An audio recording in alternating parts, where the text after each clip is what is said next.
Good afternoon. I'd like to call to order the Public Works Finance and Safety Committee meeting of Monday, November 5th, 2018. The first item on the agenda is approval of the consent agenda. Is there a motion and second for approval? So moved. Moved by Bueller, second by Mantee. Any discussion? All those in favor signify by saying aye. Aye. Those opposed signify by saying nay. Motion carries. Item 2 is public input. This is the time set aside for anyone to come talk about something not on the agenda. I don't see anyone, so we'll move on to item 3, approval of the agenda. I look for a motion and second for approval. So moved by Vilhauer. Second.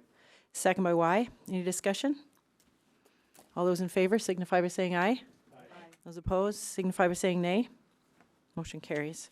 Item 4 is consideration of change order number 2, final, for the Uptown Alley Reconstruction Project number 1807 with Crestone Builders, Inc. in the amount of $2,525.21, bringing the new contract amount to $198,753.24.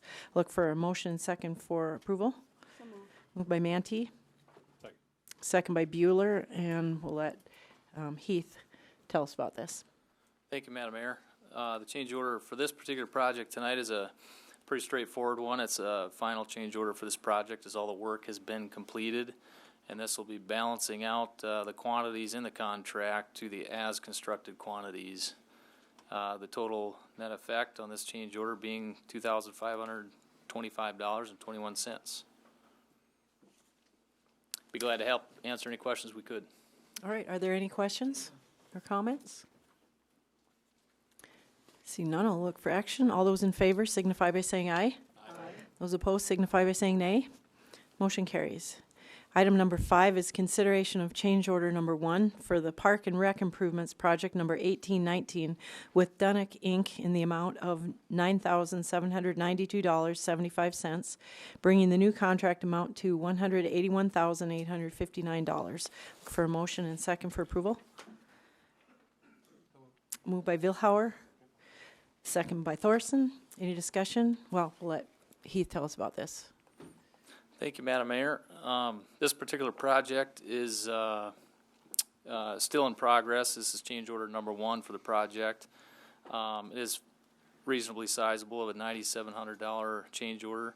And I could defer to Colin for any specifics on this one. I know that we've had some additional quantities in base course and asphalt required for this work. Colin, if you could expand on that a little bit, and then we could help answer any questions you guys might have. Yes, thank you. This change order is just, there was a slight adjustment in quantities during the project process. So what you're seeing right now is a $9,700 because we decided to change it a little bit. And what you're not seeing is the deduction for the work that's not being completed yet. So you'll see that on the next change order. So there won't be a full increase of $97.92 in the final version of this, but to pay them for the work that they've done, that's how we're handling this for now. All right, are there any questions or comments? Councilman Vilhauer? You've probably answered my question, Colin, because when I look at the page where the amount comes from, the estimated quantity is, I would have thought that we see an estimate versus actual. We're just seeing the estimate, and at the price, that's what we're paying as the change order. So was that really what you're explaining to us, Colin? Yes, so they offered an estimate for this change order for us to approve the work. And so what they actually did in the field at the time, that you'll also see that the final quantities on the next change order of this work, and then you'll see a deduction of what they didn't end up doing. So we added fabric and crushed concrete as bid items. We didn't bid those out. So in order to pay for them, we had to add them to our contract at that estimated quantity and dollar amount. And then we'll have other things removed that balance it out. Yes. So, okay. One of which I believe was subgrade preparation, and other items in the current contract will be reduced because of the addition of these. Okay. Any other questions or comments? All right, all those in favor signify by saying aye. Aye. Those opposed signify by saying nay. Motion carries. Item 6 is consideration of change order number 1 for the milling and AC mat construction project number 1814 with Dunick Inc. in the amount of $182,859.84, bringing the new contract amount to $995,277.34. So look for a motion second for approval. So moved. Moved by Mantee, second by Roby. All right, Heath, would you like to tell us about this? Yeah, I'll give you a brief intro on this one. This is the milling and overlay project for the city, annual milling and overlay project. As with all these contracts, I've come into them late, but I do understand that Rob is working closely with Colin on this one in particular. And this is a fairly substantial addition, a fairly substantial change order. And I can let these two describe what happened here as far as the additional work that was requested of the contractor and why that is. But it is a change order in the amount of $182,859.84. All right, Rob? Basically, it was the contractor, we did have dollars, carryover dollars from last year from, if I remember right, it was from part of the parking lot projects downtown. But those dollars, Dunick's, they agreed to actually pave more streets at the low cost or the low bid price that we got. So we took advantage of that, and we had more work done this year. So that's where the extra comes in. But there is budget dollars that cover this completely. So. Okay, and the additional amount isn't in, there aren't any new bid items. They're just no new new bid items, quantities. just newer quantities. We've extended on the mill and overlay bid items that were in place. Okay. All right. Councilman Danforth? Did we talk about this at the council level, about spending these additional dollars to get more? I don't recall if we did or not. Do you? I don't know. I don't think we did we? I don't believe we did. I think this went to Matt. Actually, there was some discussion with Matt, and I think the context out of the increase in the contracted work based on existing bid items is what we were comfortable in proceeding with, and based on the great value of the prices that we received. In talking with Matt, contractually, we had existing bid items we could expand that. We did talk, I think we did talk a little bit about it, the fact that we had two bidders. We usually only get one bidder, and we had two, and so the prices were excellent. And so we were adding more work as we could afford within the original bid quantities, and Matt did a little bit of research to make sure we were within our legal rights to do that, up to the budget amount. And we have sufficient funds. Right. The prices came in at anywhere from $59 to $61 a ton. Last year, if I remember right, we were paying $75 a ton. So because of these good prices, they did agree on extending the work. Instead of just doing the lake and Golf Course Road, we did 7th Avenue by Quaddy Drive, Persona. We did those areas. We did 14th Street, 2nd Avenue South in the trailer court, just off of Highway 20. We did several extra blocks. Well, for some reason, it just faintly, something rings in my mind that we've had this discussion, but it could be on either a different topic or something. I think we on this, did talk about this, and it wasn't formalized into a change order for action. Okay, and the reason why I bring that up is that if we hadn't talked about it, this is a very sizable change order that seems to me like maybe it should have come to the council. I mean, it's a very significant amount of money. Yeah, I can't remember all the details of the discussions, but I know we've talked extensively about it. Yeah. I don't know if it was at one of our previous Public Works meetings or. What's the budget? $1,025,000. See, and we're not even at budget with the change order. So I know that was part of it, was we got a really, really good bid, and we wanted to do as much as possible with that unit price. So we quickly scrambled to figure out where we'd go next. Yeah. And I Yeah, think we did that talk was the about other this. thing too. They had, if I remember right, they had their mill in town. And if we were gonna extend the work, we had to move now or not do yeah, it. right, yep, Well, that's good, okay, thank right, you. just Yep. no action. We didn't have the actual dollar amounts. But it's a good deal. We're still under budget. So any other questions or comments? All right, we'll look for action. All those in favor signify by saying aye. Aye. Those opposed signify by saying nay. Motion carries. Item 7 is consideration of change order number 1 for the 26th Street Southeast project number 1801D with J&J Earthworks for an extension of contract time. I'll look for a motion and second for approval, and then we'll talk about it. Moved by Bueller, second by Lallam. Heath, would you like to explain this? Yes, this change order is for, as the mayor indicated, for an extension of time on this particular contract.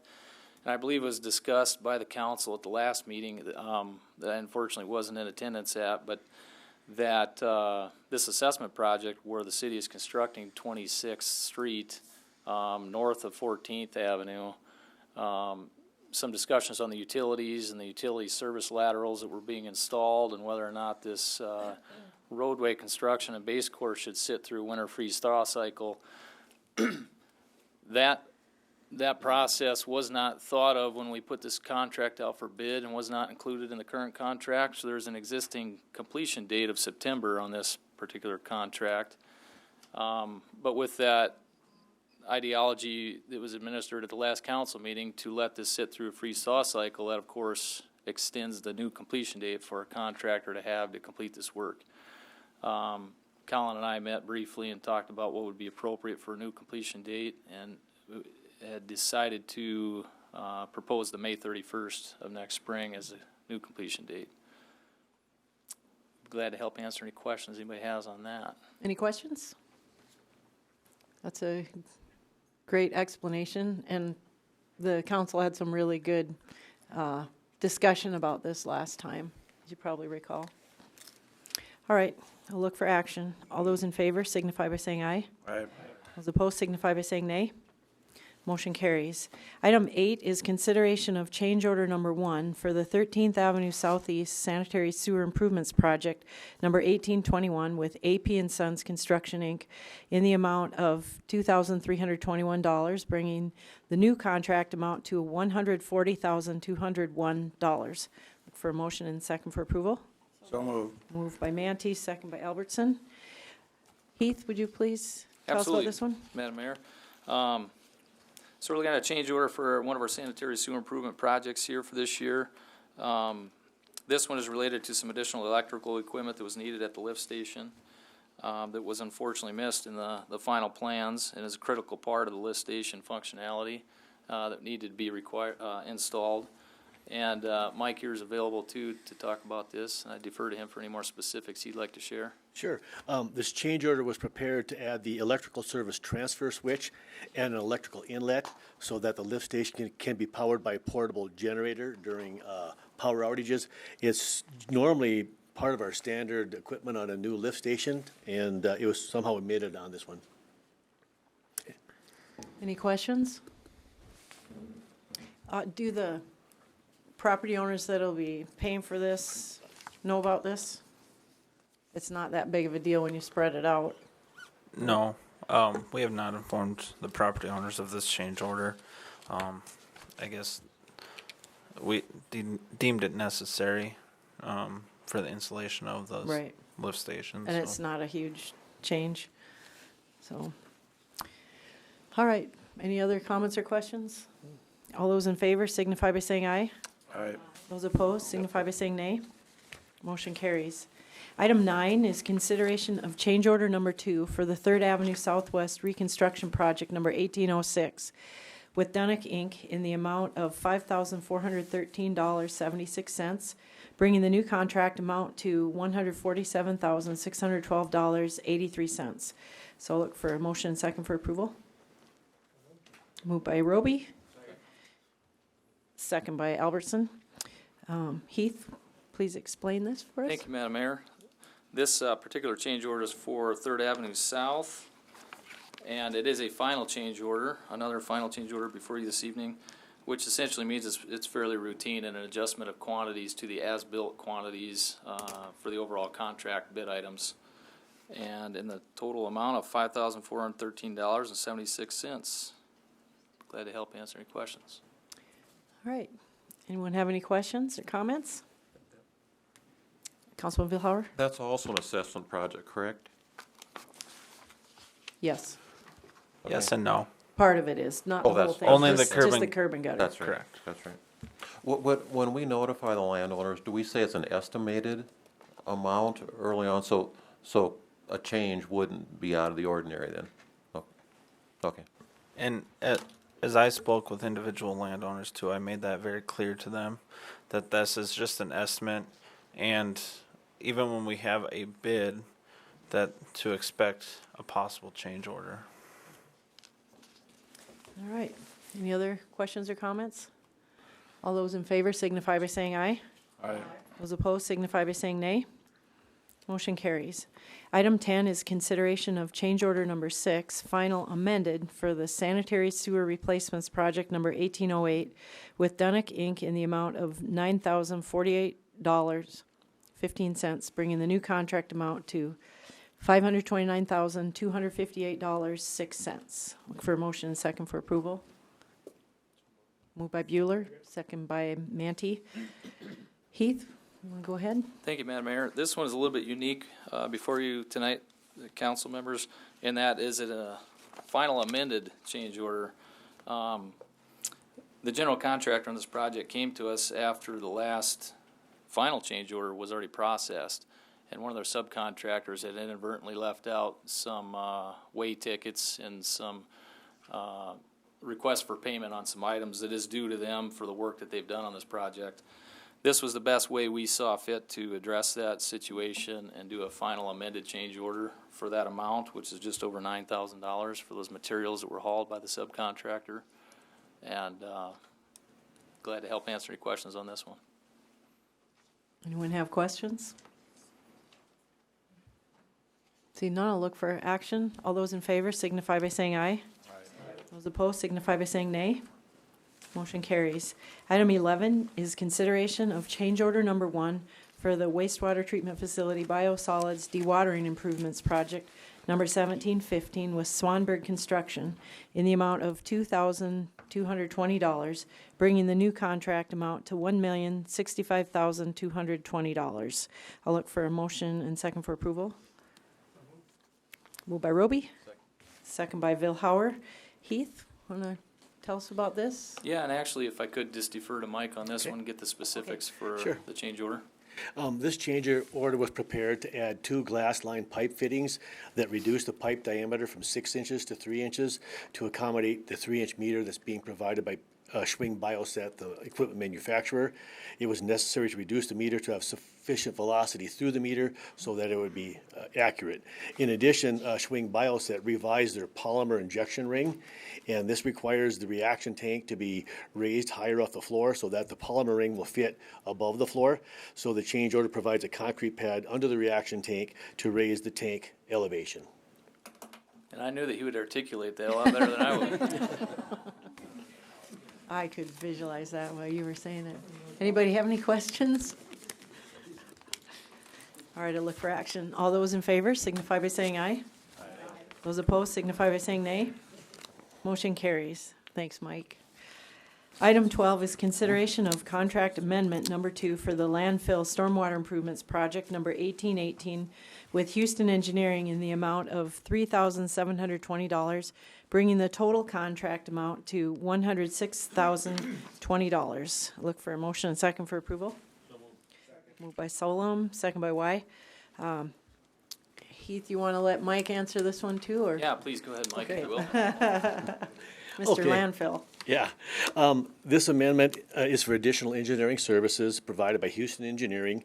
It does a couple of things, and the first one is Houston received comments from the Department of Environment and Natural Resources on the day of the bid opening that South Dakota codified law required one copy of plans to be provided free of charge to each of the South Dakota resident contractors that were bid in this project.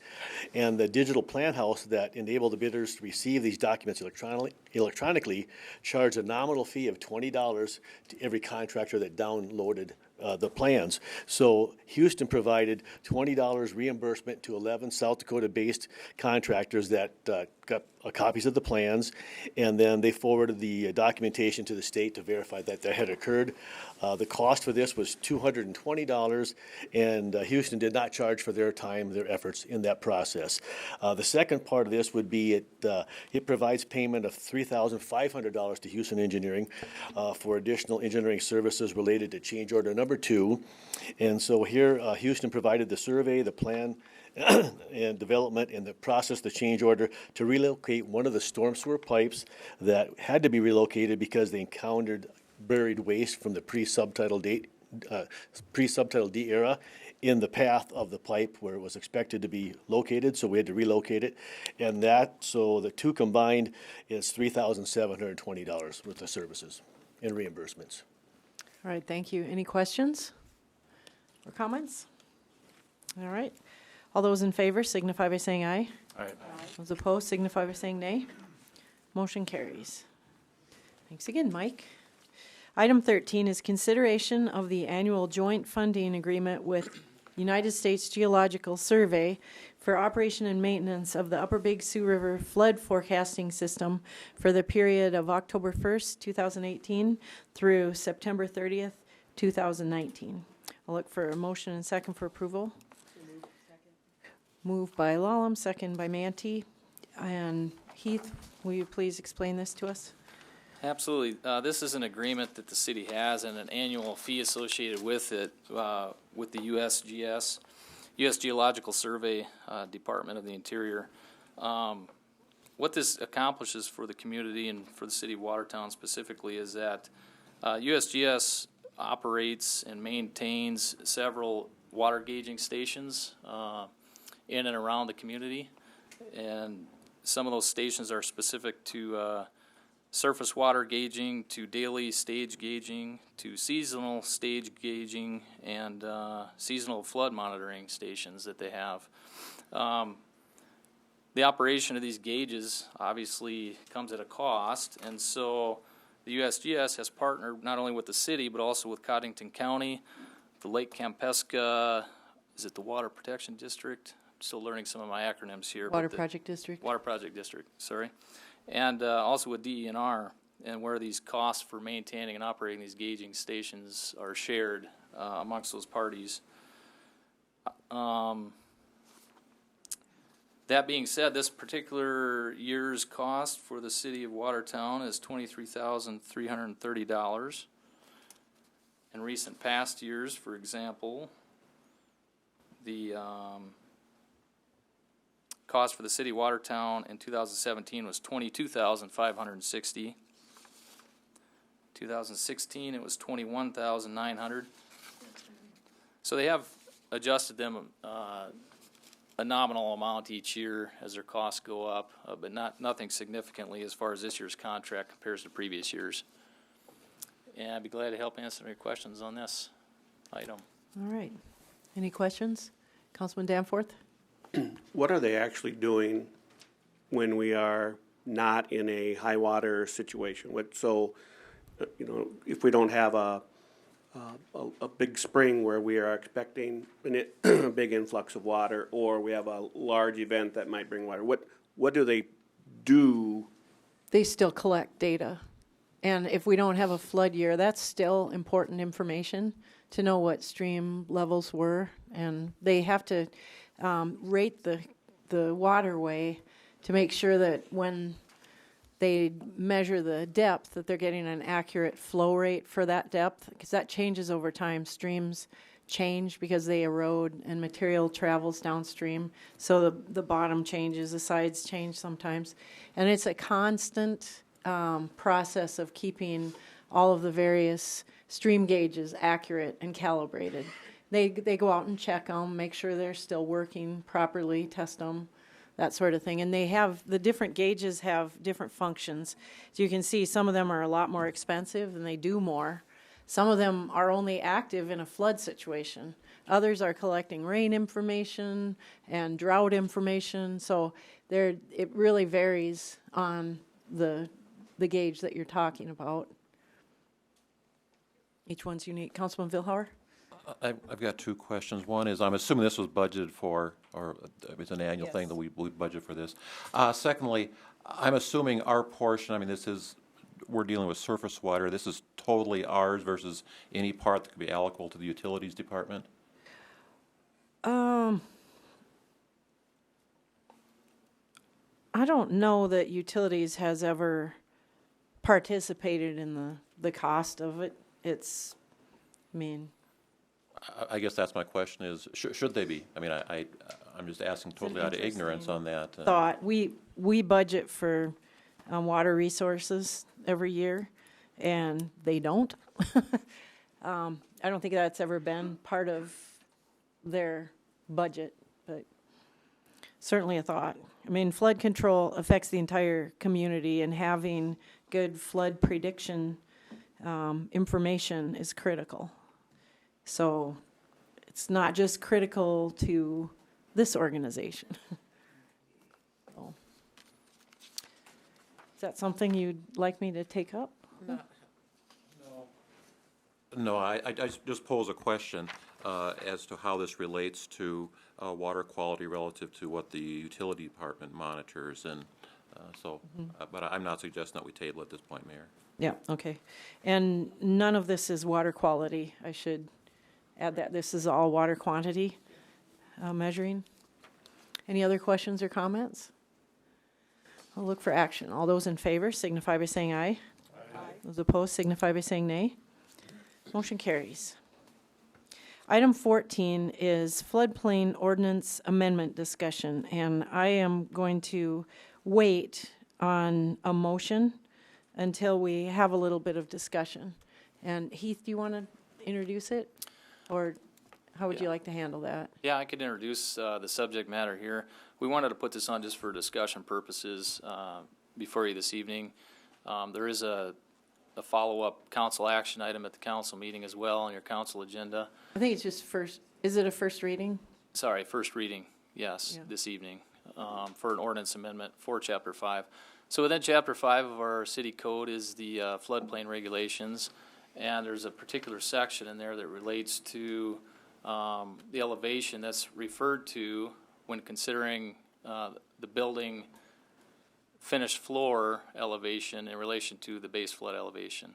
And per city code, we have gone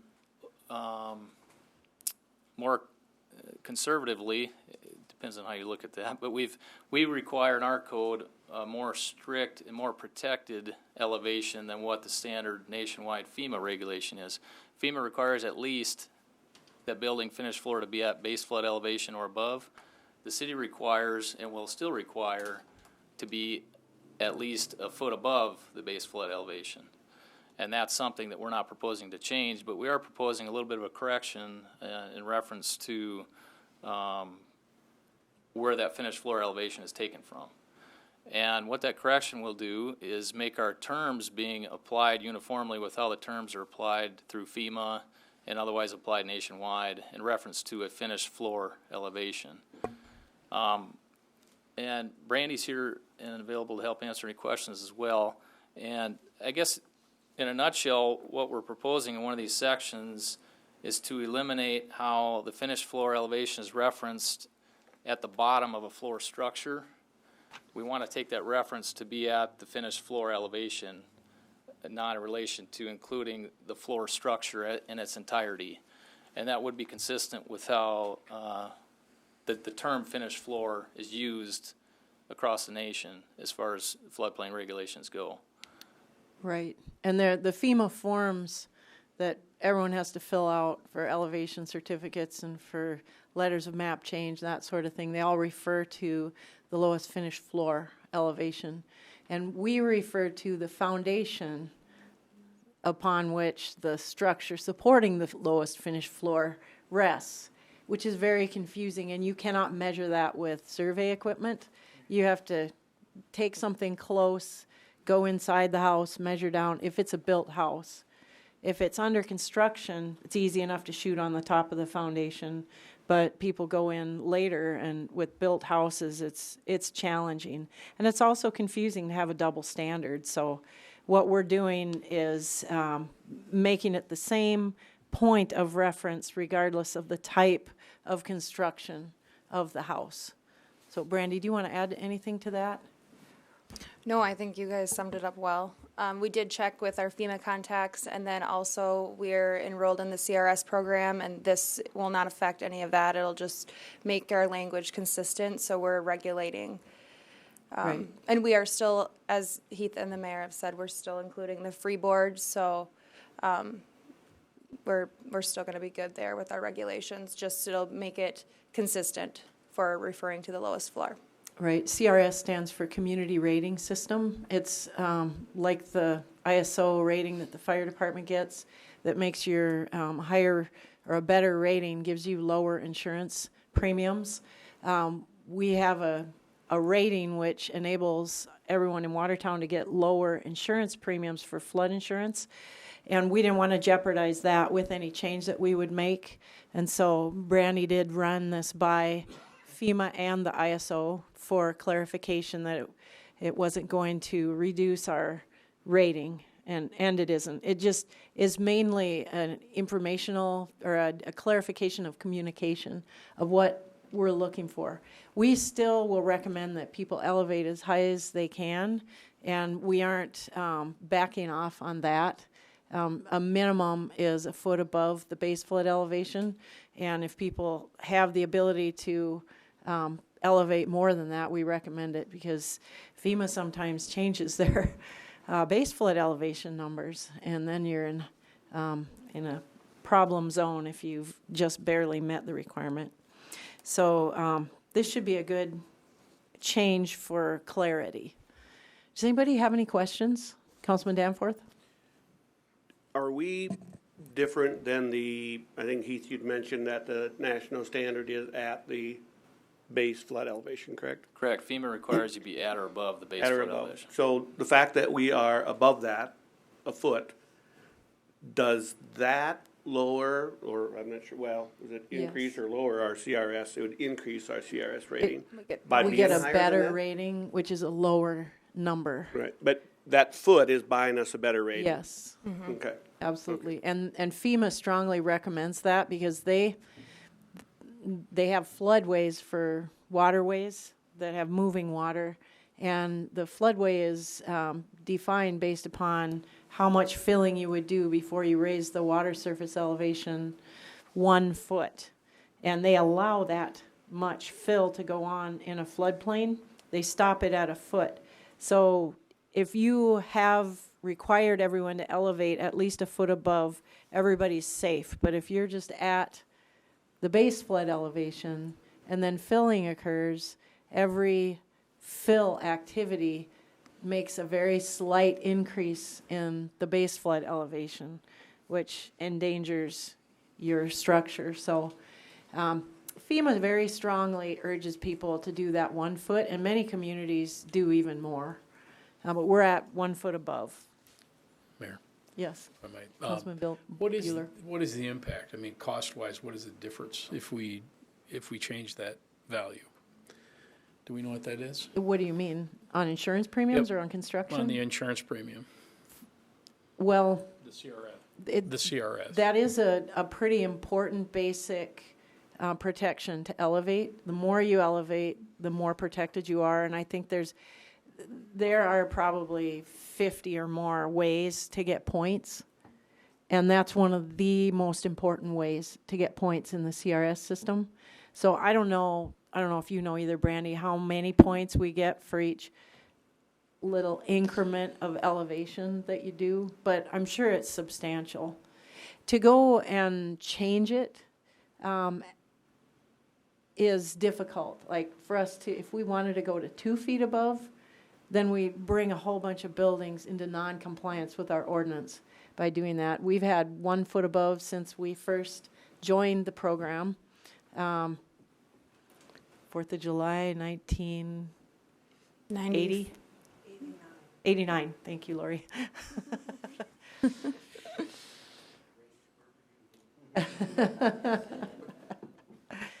So, I mean, that's a pretty significant thing to change, is that minimum floor elevation, because everybody uses it. Councilman Vilhar?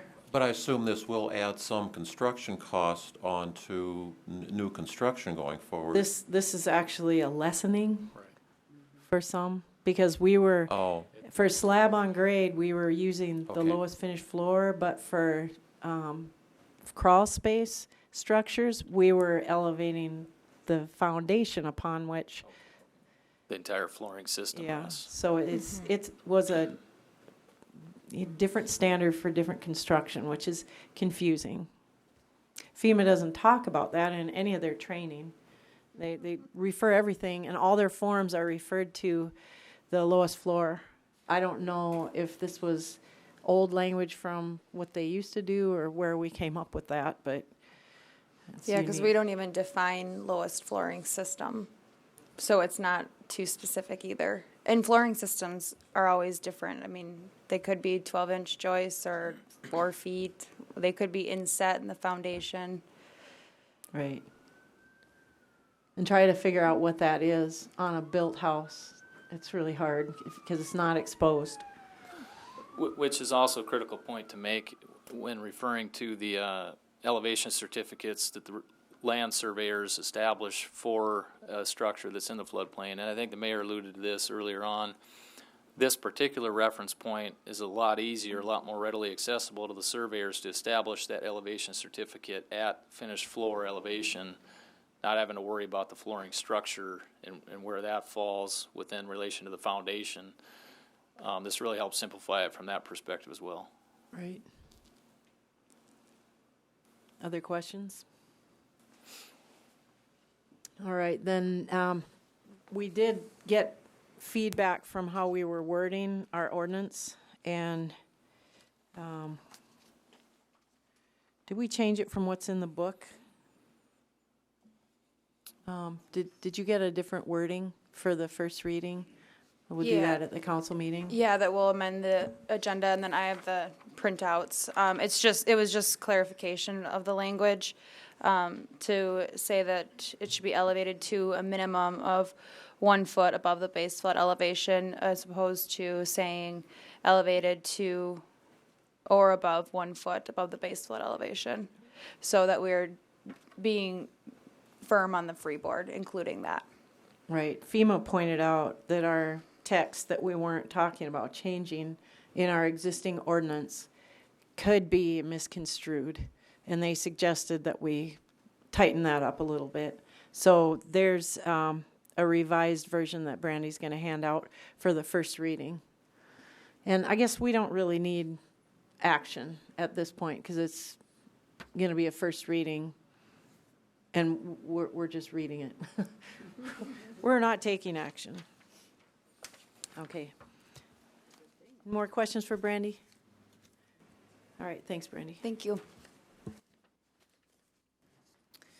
The next item on the agenda is discussion on weed mowing charges. And Kristen, do you want to talk about this a little? And then Rob, both of you? Yes, I can start. This was discussed at the last council meeting to come forward. Tonight you will see the fee resolution on there. With a little bit more of discussion, we determined that Rob's street department charges don't really fall so much into the fee, because a lot of times the stuff that his department would be doing is kind of maybe a combination of a bunch of different things. And so once we have the discussion on the rates that were provided in this, at the next council meeting, not tonight's, but the following one, you'll see these charges come back for approval. But we wanted to kind of leave it open for the discussion so that we were able to do that and bring it back. So So it's not listed like a service which you can order from the city. Right, it's a Could you little please bit mow my different than weeds? walking in and saying yeah. So, exactly, we wanted it to be off of the fee resolution. All right. Yeah, I guess basically what we're charging right now for mowing rates when we get a mowing order from code enforcement. Right now it's $100 per man per hour minimum with the mower, the tools, the weed eater, that type of thing. So we always have our two guys. They're with the zero-turn mowers out working on city property, that type of thing. But if a mowing order comes in, we'll have the guys during their day bust over to that, run through it, take care of it wherever the location is, and then in that case it would be a $200 minimum charge. So we do charge $100 per mower minimum per hour. After that first hour, then it's to the nearest quarter hour. So $100 per hour for the vehicle or the equipment and another 100 for each person? No, it's with, we're charging with the zero turn with an operator is $100 Oh, okay. per unit. So how does So- it get to be at least 200? Because there's two guys that I send. When we're out mowing these areas with the zero turn mowers, we have a car trailer, 2 mowers on it, and 2 guys that go and work on okay. all these locations. So they'll stop over at whatever property we got the mowing order on, and work on that until they're done, and then they'll go to the next one. So. Okay. Councilwoman Mantee has a question. Rob, how many times have you had to do this on a repeated basis at the same location? There's a property that comes to mind that I think we've been working on 3 years straight now, in North Broadway. But yeah, there's a lot of properties we see. It's the same properties over and over. It seems like in the summer, this summer especially. It seems like we've had a lot of them this summer. Councilman Roby? How does that charge to what it would cost if I hired it out? I did get, actually, which you'll see probably at the next council meeting, we did talk to a local vendor, and with a zero turn and an operator, he would charge no less than $100 an hour, and he thought $150 an hour would be more in line. So, Somebody else is charging 150? well, he thought that our intention is not to take business away from anybody locally. So he thought that we should be charging no less than 100, but he thought it'd be more in line to charge 150. What are the private folks charging? That's what this is from one of the contractors Yeah, in if someone's town. charging 150, we should No, not be he's- charging 100. No, that's not what I'm saying. He says that we should be charging a should charge. minimum. We should be. Yeah. So we're not taking work away from Right. him. Yep. Councilman Roby? It's the cost per hour, but it's also the disruption in your processes. It upsets everything else and has a ripple effect. So the thought is, have we ever considered doing it like we do with the tow trucks? You know, as we've been, I haven't put more thought into it since the last time. It's been several months we discussed this, I think, briefly at one of the meetings. And, you know, at that time, actually, I locked in to make sure that we charged 1 hour minimum charge. Prior to that, we were not charging that 1 hour minimum. You know, if it took 2 guys a half hour, then we'd charge that $100 for the 2 guys. But since that discussion, we have locked in at that minimum charge. So I don't know, you know, as far as what the PD does with towing services and stuff, you know, Well, instead of us towing it and having a tow truck, we have tow truck companies that are in line, and we take turns with them, and we just farm it right out to them. Is And that feasible here? And Kenny Buholtz had talked about that, and it's his staff that actually sends us the mowing orders. And if I remember right, I wish Kenny was here, but if I remember right, he had discussed that it was hard to get contractors in a timely manner. Yes, he's Was that really the issue? struggled to get anybody to give us a bid on doing that. So it might be different if it, you know, he was calling for it midsummer instead of getting a list prepared over the winter so that it's ready to go the first time we need it. Then you call out, and like with the tow trucks, if you don't get a response from the next one in line, then you call the next one. But that probably wouldn't work with mowing because unless we were paying them better. But if we're paying them better, you know, we'll have to find what that point is. I think that Ken was saying, you can charge whatever you need to charge. I need someone out here, and they still couldn't get a bid. Used to be in charge of getting the bids for our project, or our properties, and sometimes we get none, you know, other times we get one. And that would be like, please, please, you know. I think, They typically, the users don't want to do it because you don't know what you're going to run into when you get to that property. I mean, there could be rocks, there could be, you know, if you have a machine go down because you're doing city mowing, or mowing for the city, I mean, you're out thousands of dollars, so they're not gonna wanna take on that responsibility like a tow truck. They know what they're getting into when they show up to it. So I don't think we'll run into that. That's a good point. we did have a property this summer that we actually had to have 3 guys go down to because the backyard was plumb full of thistle, real thick thistle that's tall, and we had to go through it with a weed eater with a steel blade on it first to get it knocked down enough to actually mow it. It was that bad. So we had 3 guys go down there and work on it. They worked, I want to say it was well over an hour, 3 of them, on that backyard. And so, Councilman Danforth? What do you do? Now, this is for commercial and residential, correct? With any Correct. property. yep. What do you do when you get to somebody's backyard, you can't get in there with the zero turn? Do you have a push mower that you guys use? We haven't run across that situation yet, and no, we do not have a certainly push possible mower. if It that it would would be possible that could happen, but The question I have is do these people just pay for the service that's being conducted? I hate to call it that, but it is. Or are they fined plus the cost of the service? I think that's what we're here to discuss. Really, is In the where past, you guys want us to go. Have with they this. gotten fines I- or just the fee? As far as I know, just the fee. Maybe Matt or Kristen can answer Kristen. that better. Kristen looks like she has an answer. It's not a fine per se. What does happen is when the service is completed, it is invoiced out. A lot of times that's when the council see it again in September when we assess it. And a lot of these, I will say, don't usually get paid by invoice. So then they're getting hit with the 10% interest on top of it, which is then turned over. So there is no fine. It is a bill for service. But like I said, normally these are turned over through the assessment, which then has not been paid. There is no fine. Oh, I'll just add into that though. We have the ability to fine though. Yeah. We have the ability by ordinance. It is a violation of ordinance. We have the ability to fine. I don't think we've done that. Is the fine established?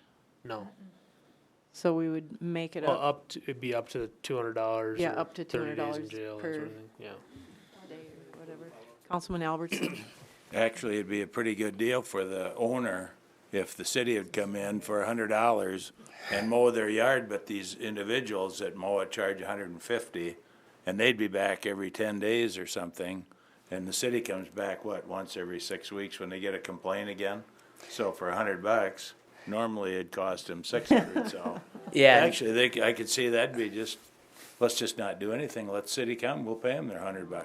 Well, and Easy I bargain. think, like I was saying, and I probably wasn't very clear on that, but the vendor or the contractor we talked with is charging less than $100 an hour. He thinks that we should be charging at least $100. Up, he thought it was more appropriate up to $150.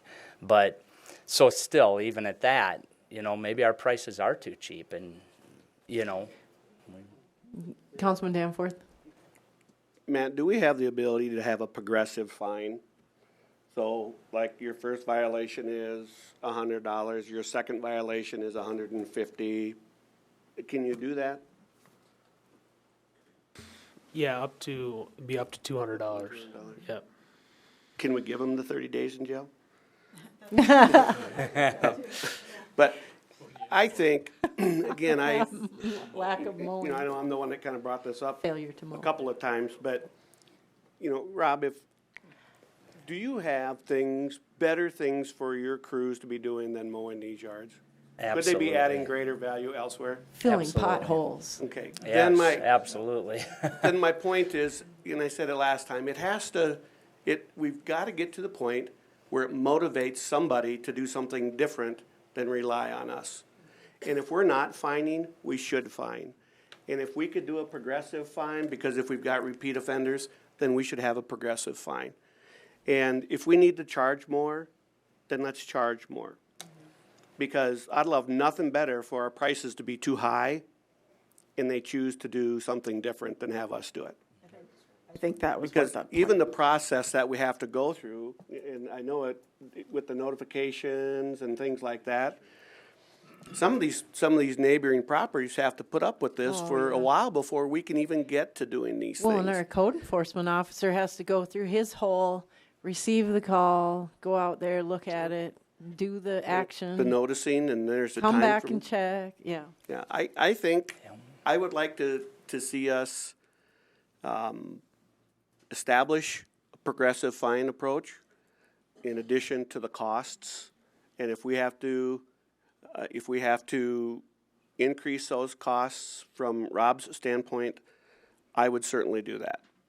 And I would rather have a complaint from somebody saying, you're charging me too much, than to have the people next door or around our community that want things cleaned up and we just can't seem to get it there. Right. Okay. Councilman Y, did you want to add? Yeah, Matt, so we can charge up to $200 and up to 30 days in jail. So who determines that? The courts then? Or do you? Who determines if we're going to fine them at that point? Well, the PD issues citations, and we put together that fine and bond schedule that we just approved, I think at the last meeting. And so we could add that to the fine and bond schedule.